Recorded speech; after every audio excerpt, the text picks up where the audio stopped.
Today we'll review the proper procedure for cleaning the QuickLabel QL-850 transport unit. How often should someone clean this unit? And what are some of the reasons why you would notice it needs cleaning?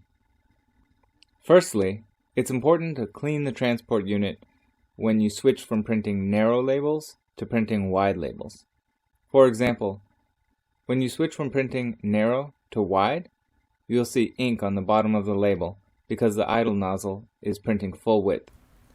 Printhead nozzles can clog due to inactivity, a dusty environment, or low humidity. Essentially, these become idle nozzles if you're not printing enough. When you switch to using sections of the printhead that haven't been used in a while, you may see these idle nozzle ink issues. And depending upon your usage, it's best to do this cleaning once per week. Please note, a dirty transport unit can increase the amount of paper jams as well, so keep it clean. Now let's get into the details of how to clean the transport unit. To access the transport unit, open the side cover door and grasp the transport unit handle. This can be a bit heavy, so use two hands to remove the unit while supporting the left side of the transport unit as you pull it out. Place it on a flat surface.